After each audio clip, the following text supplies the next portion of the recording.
Hello, good evening সবাইকে। তো এখন আজকে তো 24 তারিখ, কালকে 25 তারিখ।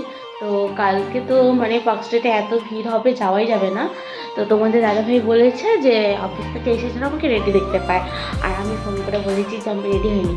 তো চলো, ও আসার আগে দাদা এখন এসে পৌঁছায়নি। আর এই দেখো, এটা হচ্ছে আমার আউটফিট।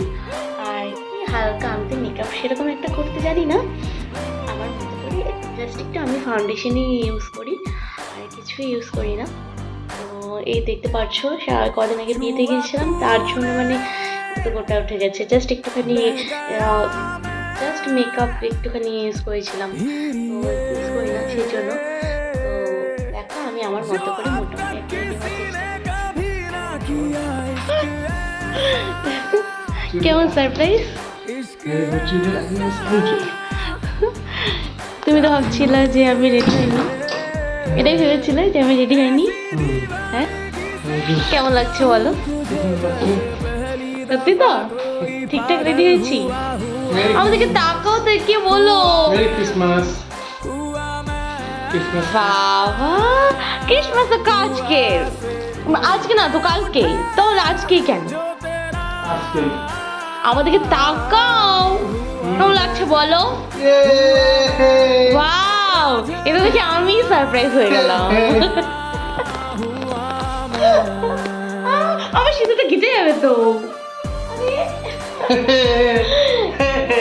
কেমন লাগছে বলো? খুব সুন্দর। তোমাকেও সুন্দর লাগছে। দুজনে একটু দেখি।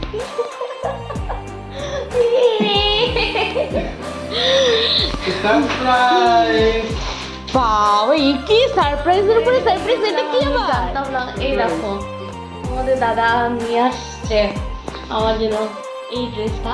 কেমন হয়েছে তোমরা বলো? আমার তো খুবই পছন্দ হয়েছে। জাস্ট অবাক, মানে দিন দিন তো আমি অবাকই হয়ে যাচ্ছি এত। যাই হোক, তোমরা বলো কেমন? এখন কি আমার এটা পরে যাওয়া উচিত, নাকি আগে যেটা ছিল সেটা পরে যাওয়া উচিত? রেডি। তো তোমাদের দাদাভাই এটা যেহেতু নিয়ে এসেছে, আর ওর ইচ্ছে যে আমি এটাই পরে যাই, তো সেজন্য এটাই লাস্ট মুহূর্তে পরলাম। আর এই যে এদিকে তোমাদের দাদাভাইও রেডি হয়ে গেছে। এখন আমরা বেরোচ্ছি, অনেকটাই লেট হয়ে গেছে স্টেশনে। এখন মেট্রোর জন্য দাঁড়িয়ে অপেক্ষা করছি। মেট্রো আসলেই আমরা চলে যাবো পার্ক স্ট্রিটে। খুলে দিয়েছে, আগে তো গেটে খোলা ছিল না, তো এখন রাস্তার এই মাঝখানে খুলে দিয়েছে। দেখো লোকের ভিড় একবার দেখো সবাই।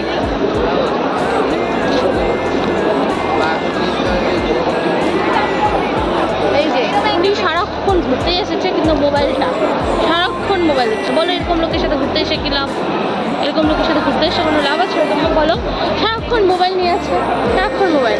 এরকম করে ঘুরতেই আসবো না।